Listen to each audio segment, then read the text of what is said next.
Narito ang ulo ng mga balita sa mga oras na ito. Pangulong Ferdinand R. Marcos Jr. nangakong papalakasin ang mining sector ng bansa para maging responsableng industriya na may pakinabang sa tao at kalikasan. Special Envoy ng Pilipinas isinusulong ang pagtatayo ng Technology Corridor kasama ang mga eksperto sa teknolohiya ng Thailand. Office for Transportation Security nagdagdag ng 110 na screeners sa Ninoy Aquino International Airport bago ang dagsa ng tao dahil sa undas.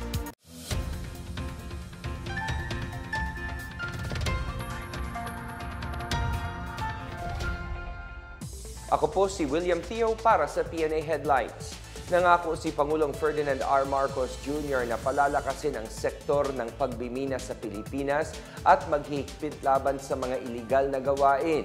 Sinabi ito ng Pangulo sa kanyang pagdalo sa pagbubukas ng Mining Philippines 2025 International Conference and Exhibition na ginanap sa Grand Hyatt Manila sa Taguig City ngayong araw.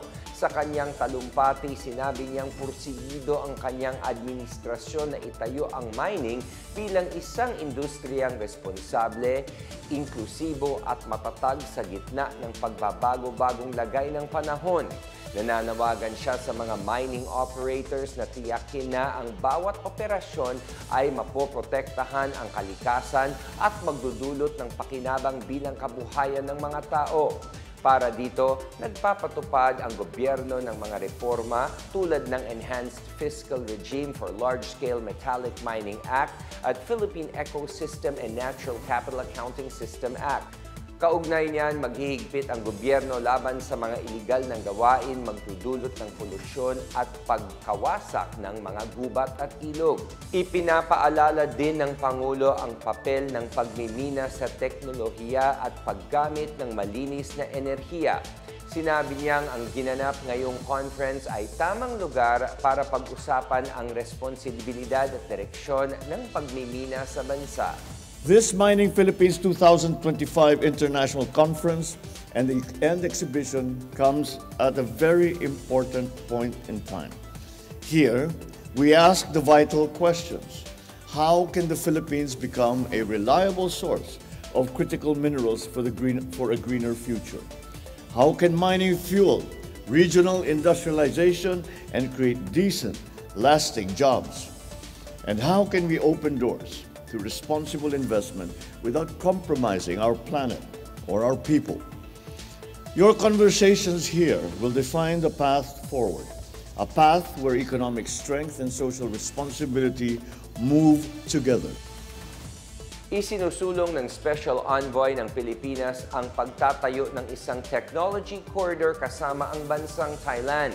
Pinangunahan ni Special Envoy to Thailand, Brand Ferrer Reluao, ang isang misyon sa Bangkok para makipag-usap sa mga negosyante at eksperto mula sa pribadong sektor at teknolohiya tungkol sa itatayong Philippine-Thailand Technology Corridor. Ito ang balangkas para sa kooperasyon sa pagpapaunlad ng digital innovation, pagtatayo ng mga start-up, kalakalan, at digital transformation. Ayon kay Reluao, layunin ng corridor na pag-isahin ang mga bansang miyembro ng ASEAN tungo sa kinabukasan, inklusibo at nakasandal sa teknolohiya. Nakausap ng Special Envoy ang mga opisyal ng sari-saring organisasyon tulad ng Thai Startup Trade Association at Thailand Venture Capital Association, Texas Media, Asian Institute of Technology, Kung Sri Finovate at National Innovation Agency. Kabilang sa mga paksang na pag-usapan ang pag-invest sa digital economy, innovation, pagpapalakas ng ugnayan ng mga technology enterprise, pagtulong sa mga entrepreneur sa pagtatayo ng mga startup at financial technology.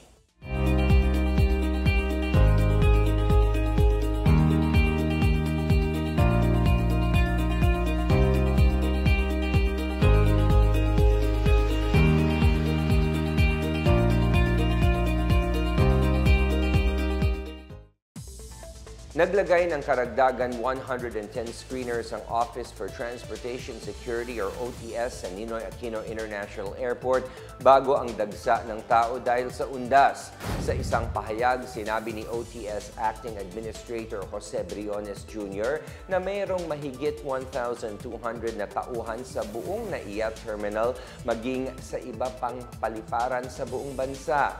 Bilang paghahanda sa pagdagsa ng tao, tiniyak niya na 24/7 ang OTS pagdating sa pagbabantay sa seguridad. May mga security auditors din na itinalaga upang tiyaking ang mga airport operators ay maayos na maipatupad ang mga patakaran sa airport alinsunod sa national and international standards. Bukod dito, nagbigay din ang OTS ng ilang paalala sa mga biyahero na makikita sa inyong mga screen.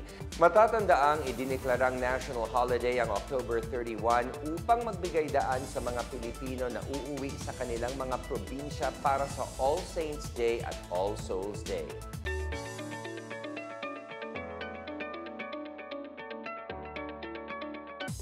At sa balitang pangkalakalan, nakatanggap ang 12 lokal na pamahalaan ng bagong Patient Transport Vehicles or PTVs mula sa Philippine Amusement and Gaming Corporation or PAGCOR noong Martes. Sa isang pahayag, sinabi ng PAGCOR na ipamahagi nila ang mga PTV sa munisipalidad ng Kalumpit, Bulacan, Baras, Rizal, Nubataan, Davao de Oro, Bugalyon, Pangasinan, Toboso, Negros Occidental, Sultan Kudarat, Maguindanao del Norte, Burgos, Lawag, Bacara at Pasukin sa Ilocos Norte at Navotas. Ang mga PTV ay meron GPS navigation system, ambulance stretcher, medical oxygen, wheelchair at first aid upang tiyakin na ligtas at maayos na maihahatid ang mga pasyente sa pinakamalapit na ospital. Pinangunahan ni PAGCOR Chairperson at CEO Alejandro Tenco ang pamamahagi ng mga PTVs na malaki anya ang maitutulong pagdating sa pangangailangan ng agarang atensyon medikal. Nagpasalamat naman si Nubataan Mayor Lawyer Mar Bianca Qualing Brua sa ahensya dahil malaking bagay ito ngayong nadadalas ang pagtama ng mga lindol sa Visayas at Mindanao. Simula pa Pebrero ngayong taon, nakapaghatid na ang PAGCOR ng kabuuhang 142 na PTV sa mga lokal na pamahalaan sa bansa. Samantala, bibida ang mga bagong disenyong gawa ng mga Micro, Small and Medium Enterprises or MSMEs mula Antique sa gaganaping National Arts and Crafts Fair or ACF sa Manila mula October 23 hanggang 29. Sa isang panayam, sinabi ni Senior Trade and Industry Development Specialist Gedi Cristina Villafuerte na ang mga lalahok ng mga MSMEs sa NACF ay sumasailalim sa pagsanay ng DTI. Ilan sa mga produktong itatampok sa event ay ang patadyong or habing tela mula Antique at mga produktong gawa sa kawayan gaya ng tray at baskets. Positibo si Francia Tonggol, isa sa mga lalahok sa event, ay magkakaroon siya ng malaking benta dahil nakakatanggap siya ng tulong mula sa DTI pagdating sa marketing at pagpaunlad ng kanyang mga produkto na kimono-type blazers na gawa sa patadyong. Sa kabilang banda, handa na rin si Irene Mahimpit na ipakita ang kanyang mga bagong disenyo ng kanyang mga bamboo crafts. Nakatakdang umalis ngayong Miyerkules ang mga MSMEs papuntang Manila para sa event. At yan ang pinakabago at pinakamainit na mga balita sa oras na ito, hatid sa inyo ng PNA Headlines. Para sa iba pang mga balita at impormasyon, bisitahin lamang ang aming website pna.gov.ph o ang aming Facebook at X account na Philippine News Agency. Mapapanood din ang PNA Headlines sa pamamagitan ng link sa website ng News and Information Bureau, sa ilalim ng PNA News at sa YouTube account ng Philippine News Agency. 64 na araw na lang ay Pasko na. Ramdam niyo ba ang diwa ng Kapuskuhan? Ako po si William Theo at ito ang PNA Headlines, naghahatid ng mga balitang nagbubuklod sa bagong Pilipinas.